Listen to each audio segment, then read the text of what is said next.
आज हम बात करेंगे क्लोजेस के बारे में। I will first introduce you to the clauses by defining a clause. So, a clause is a group of words containing a subject and predicate and functioning as a member of a complex or compound sentence. ठीक है, close एक क्या है, group of words है। ठीक है, क्योंकि group of words जो होता है उसी को क्लोज बोलते हैं, जिसके अंदर एक सब्जेक्ट होगा और एक प्रेडिकेट होगा। मतलब सब्जेक्ट और उसका वर्ब जो होगा, जो वो एक्टिविटी करता है, वो वहां पे मिलेगा आपको। और functioning as a member of a complex और अ कंपाउंड सेंटेंस। ठीक है, तो कॉम्प्लेक्स सेंटेंस और कंपाउंड सेंटेंस क्या होते हैं, हम टाइप्स ऑफ सेंटेंसेस में वो देखने वाले हैं आगे। ठीक है, लेकिन अभी के लिए हम इतना डिस्कस करेंगे कि क्लोज क्या है। एक बेसिकली ग्रुप ऑफ वर्ड्स है, एक वर्ड्स का ग्रुप है जिसमें सब्जेक्ट होता है और एक वर्ब होता है। ठीक है, एक ऑब्जेक्ट भी हो सकता है, तो वो देखेंगे आगे हम, जैसे भी वो उसका कॉन्सेप्ट रहेगा। ठीक है, मैं वैसे चलते चलते आपको बता दूं कि कॉम्प्लेक्स और कंपाउंड सेंटेंस होते क्या। जो कॉम्प्लेक्स सेंटेंस होते हैं उसमें जो दो क्लोजेस होते हैं वो इंडिपेंडेंट ही होते हैं। ठीक है, वो जुड़े होते हैं कंजंक्शन से, एंड और देन सो, इस तरह से। तो कंपाउंड सेंटेंस में एक आपका डिपेंडेंट क्लोज होता है और एक इंडिपेंडेंट क्लोज होता है। सो मतलब डिफरेंस इनमें क्या होता है, कॉम्प्लेक्स और कंपाउंड सेंटेंस में डिपेंडेंट और इंडिपेंडेंट क्लोज का मतलब जो डिफरेंस होता है वो होता है। ठीक है, तो एग्जांपल देखते हैं अभी हम। I graduated last year, I graduated last year. ठीक है, यानी मैंने पिछले साल ग्रेजुएशन किया। तो ये कौन सा, कितने क्लोज है इसमें, वन क्लोज सेंटेंस है ना। सब्जेक्ट है, प्रेडिकेट है यानी वर्ब है बेसिकली, उससे उसको इस तरह से समझिए आप, और लास्ट ईयर है। ठीक है, तो अब देखिए ये जो है यहाँ पे वन क्लोज सेंटेंस है। ठीक है, जिसका अब वन क्लोज सेंटेंस है, और सेंटेंस भी क्यों कहा, बिकॉज वन क्लोज है और इसका मीनिंग है, it does have a meaning, it is making a sense. Okay, it is sounding natural and it is grammatically correct as well. ठीक है, तो करेक्ट है और नेचुरल भी लगता है और सही भी है। ठीक है, इस तरह से। अभी आगे देखते हैं। When I came here I saw him, two clause sentence, you can see before comma one clause is there and after comma one clause is there.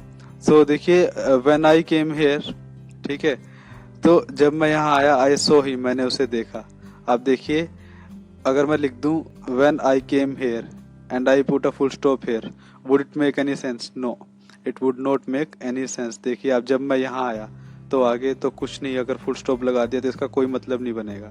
लेकिन आई सो हिम, मैंने इसको देखा, ये अपने आप में इंडिपेंडेंट भी है वैसे, लेकिन इसकी सेंस भी बन रही है। ठीक है, आई सो हिम, मैंने उसे देखा, लेकिन इसके बिना ये जो है सेंटेंस, ये जो क्लोज है, फर्स्ट क्लोज सेकंड क्लोज के बिना अधूरा है। ठीक है, it will not make any sense if I remove comma here and put a full stop here and complete the sentence here itself, so it would not be making any sense. ठीक है, when I came here, जब मैं यहाँ आया, वो पूरा तो नहीं है, आगे कुछ ना कुछ होगा जरूर। ठीक है, तो I saw him, ये अपने आप में पूरा नहीं है, तो दो क्लोज का सेंटेंस ये हो जाता है। ठीक है, थ्री क्लोज देखते हैं। when I came here, जब मैं यहाँ आया, I saw him, मैंने उसे देखा, and he greeted me, और उसने मुझे नमस्कार किया, ग्रीट किया। ठीक है, तो इस तरह से तीन क्लोज हो चुके, फर्स्ट, सेकंड, थर्ड। ठीक है, तो ये थ्री क्लोज सेंटेंस हो चुका। ठीक है, अब आप देख पा रहे हो कौन सा सेंस बनेगी इसमें, कौन सा नहीं बनेगी, मतलब कौन सा डिपेंडेंट है, कौन सा अपने आप में इंडिपेंडेंट है। जैसे व्हेन आई केम हियर, तो अब वो तो इंडिपेंडेंट नहीं है, डिपेंडेंट है, डिपेंड करता है इन पे और इन पे। ठीक है, ही ग्रीटेड मी, आई सो हिम, ये ठीक है। ठीक है, तो इस तरह से इसको सेंटेंस को बना सकते हैं। ये थ्री क्लोज सेंटेंस आपके सामने है। Got it. अभी देखते टाइप्स देखते हैं क्लोजेस के, इंडिपेंडेंट क्लोज और डिपेंडेंट क्लोज। इंडिपेंडेंट क्लोज क्या होता है? An independent clause functions on its own to make a meaningful sentence and looks much like a regular sentence. देखिए इंडिपेंडेंट क्लोज क्या होता है, जो अपने आप से फंक्शन करता है, मतलब अपने आप में ही वो डिपेंड होता है, किसी दूसरे सेंटेंस पे अपने मीनिंग के लिए डिपेंड नहीं करता है। जैसे फॉर एग्जांपल आपने देख लिया आई ग्रेजुएटेड लास्ट ईयर, तो वन क्लोज सेंटेंस है and that close is independent, that means that does not depend on any other close for its meaning. ठीक है, तो इस तरह से तो इंडिपेंडेंट है अपने आप में। अगर यहाँ से इसको पिक कर लें, सिर्फ इसको, ही ग्रीटेड मी, उसने मुझे नमस्कार किया, तो ये भी ठीक है, आई सो हिम, ये भी ठीक है। तो ऐसे ही डिपेंडेंट क्लोज क्या होता है, that can not function on its own because it leaves an idea और थॉट अनफिनिश्ड। देखिए, अपने आप से फंक्शन नहीं कर सकता जो क्लोज, जो ग्रुप ऑफ वर्ड्स है, शब्दों का जो समूह है, बिकॉज ये किसी आइडिया या थॉट को अनफिनिश्ड छोड़ता है, यानी पूरा नहीं करता। जैसे when I came here, now it is a dependent clause, as you see that it does not finish its meaning, it depends for its meaning for the next group of words, that is the next clause। ठीक है, तो ये अपने आप में पूरा नहीं है। अब देखिए when I came here कोई सेंस नहीं बनेगी, लेकिन when I came here I saw him तो सेंस बनती है। ठीक है, तो ये क्लोज अपने आप में डिपेंड करता है इस क्लोज पे, तो ये डिपेंडेंट क्लोज हुआ। ये इंडिपेंडेंट क्लोज का एक एग्जाम्पल आपके सामने है। अब देखते हैं इंडिपेंडेंट क्लोज। इंडिपेंडेंट क्लोज में ही इज अ वाइज मैन, जो मतलब जिसका अपने आप में मीनिंग है, जिस क्लोज का, जिस ग्रुप ऑफ वर्ड्स का, और वो किसी दूसरे ग्रुप ऑफ वर्ड्स पे डिपेंड नहीं है, मतलब कॉमा नहीं है बेसिकली क्लोजेस के बीच में। ठीक है, अपने आप में वो कंप्लीट सेंटेंस है। ही इज अ वाइज मैन, वो एक वाइज मैन है, बुद्धिमान आदमी है। आई लाइक हिम, मैं उसे पसंद करता हूँ। कैन यू डू इट, क्या तुम इसे कर सकते हो।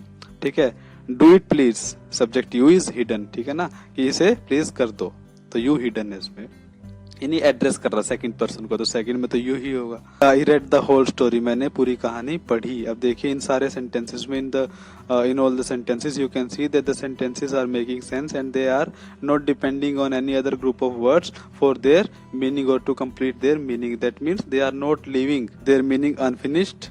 तो देखिए grammatically also they are correct and they are sounding natural at the same time making complete sense. He is a wise man, वो एक बुद्धिमान आदमी, कंप्लीट है, सेंस बन रही है। ऐसा तो नहीं लग रहा ना किसी सेंटेंस में आपको कि अधूरा है कोई सेंटेंस या जिसमें कोई सेंस नहीं बनती नजर आ रही है, ऐसा नहीं है। I like him, can you do it please, I read the whole story, तो इस तरह से कर सकते हैं। ठीक है, तो ये सारे इंडिपेंडेंट क्लोज है, means they are making sense and they are correct as well. Now come dependent clauses. Dependent clauses में आपको पता है कि भाई डिपेंड होते हैं क्लोज, और जो अंडरलाइंड है यहाँ पे क्लोजेस, वो ही आपके सामने डिपेंडेंट क्लोज है, because the underlined clauses depend on the clauses following them or the clauses preceding them for their meaning to be complete। जैसे when I was dating Dana I had an accident। ठीक है, जैसे जब मैं Dana को date कर रहा था तो मुझे चोट लगी, I had an accident। ठीक है, तो इस तरह से। अब देखिए when I was dating Dana, suppose I put a full stop here and remove comma, so would it make any sense? No, it would not make any sense। when I was dating Dana, तब क्या हुआ, तो कुछ ना कुछ होगा ना इस तरह से। अब नेचुरल नहीं लगता कि भाई आगे भी तो पूरा करो इसको सेंटेंस को, तो अगर मैं यहीं रोक दूं इसको, so it would be incomplete, but it is complete and it will make a sense if I add I had an accident। ठीक है, when I was dating Dana I had an accident, मुझे चोट लगी उस दिनों। ठीक है, और तब या उस वक्त। ठीक है, तो when I was dating Dana I had an accident, तो I had an accident एक क्लोज है जो कि इंडिपेंडेंट है, और ये डिपेंडेंट है, तो किस पे डिपेंड है, इस पे डिपेंड है अपने मीनिंग के लिए। अगर मैं इसको रिमूव कर दूं, if I remove this close from here, it would not be making any sense, so it is dependent clause. ठीक है, डिपेंड कर रहा है अपने मीनिंग के लिए इस पे। I know the man who stole the watch, मैं जानता हूँ उस आदमी को जिसने घड़ी चुराई है। ठीक है, जिसने घड़ी चुराई, so who stole the watch. अब सोचिए हु स्टोल द वॉच और फुल स्टॉप है, तो कुछ सेंस बनेगी। ठीक है, अब सोचिए आप अगर क्वेश्चन मार्क होता तब भी कहीं ना कहीं हम सोचते कि भाई चलो क्वेश्चन है, लेकिन ये फुल स्टॉप है, क्वेश्चन मार्क भी नहीं है, और सिर्फ इतना ही सेंटेंस है, तो कुछ सेंस बनेगी नहीं। I know the man who stole the watch. ठीक है, तो ये जो क्लोज है अपने मीनिंग के लिए इस पे डिपेंड कर रहा है। ठीक है, यानी जिसने घड़ी चुराई। तो फिर अगर मैं इसको रिमूव कर दूं, who stole the watch will not make any sense, तो फिर ये कोई सेंस बनेगी नहीं इस बात की। ठीक है, तो लेकिन ये इस पे डिपेंड कर रहा है, तो ये जो क्लोज है अंडरलाइंड डिपेंडेंट क्लोज है। Then he bought a car which was too expensive, जो बहुत महंगी थी। सोचिए ही बोट अ कार, तो उसने कार खरीदी, अपने आप में सेंस बन रही है, लेकिन मैं इसको हटा दूं यहाँ से और मैं लिख दूं which was too expensive and then full stop. ठीक है, would it make any sense? No. Okay, again it will be lacking the sense. Okay, और द नेचुरल फिनिश होता है और नेचुरल साउंडिंग होती है, वो उसके अंदर फिर नहीं मिलेगी आपको। विच वॉज टू एक्सपेंसिव, जो बहुत महंगी थी। ठीक ठीक है। तो क्या था महंगा, कुछ पता नहीं, अगर मैं इसको रिमूव कर दूं, ठीक है, इसको हटा दूं यहाँ से, तो लेकिन इसको ऐड कर दिया तो इसका क्लोज का एक मीनिंग बन जाता है, ठीक है। अगर इसको रखे रहते हैं, यहाँ पे हम रखे रखते हैं, ठीक है, तो ये डिपेंड कर रहा है ना इस क्लोज पे अपने मीनिंग के लिए। इसको हटा दो तो इसका कोई मीनिंग नहीं है, तो ये डिपेंडेंट क्लोज हुआ, निर्भर कर रहा है। I know that he can not do it, कि वो उसे नहीं कर सकता। सोचिए that he can not do it, कि वो उसे नहीं कर सकता, तो इसकी सेंस बनेगी कोई नहीं बनती, इसकी सेंस कोई, ठीक है ना। तो मैं जानता हूं कि वैसे नहीं कर सकता, अब ठीक है। तो ये जो अंडरलाइंड जो क्लोज है, डिपेंडेंट क्लोज है, इस पर डिपेंड कर रहा है। Got it. He does not know where he was born, वो नहीं जानता कि वो कहाँ पैदा हुआ था। सोचिए where he was born completely dependent है, ठीक है, यानी कंप्लीटली अननेचुरल है, बिल्कुल अननेचुरल लगता है कि भाई इसकी मतलब क्या बनेगा इसका मतलब, ठीक है। तो इस तरह से इस पे डिपेंड कर रहा है ना अपने मतलब के लिए, तो ये डिपेंड कर रहा है, तो ये डिपेंडेंट क्लोज है। So students, I hope you are able to fetch a hint as to what a clause is and what kinds of clauses are there, and how we can identify between an independent and a dependent clause, okay, while making the sentences or while identifying the sentences। तो इस तरह से, और while recognizing their meaning, तो इस तरह से you can easily fetch a hint as to what all these things are। So thank you very much again।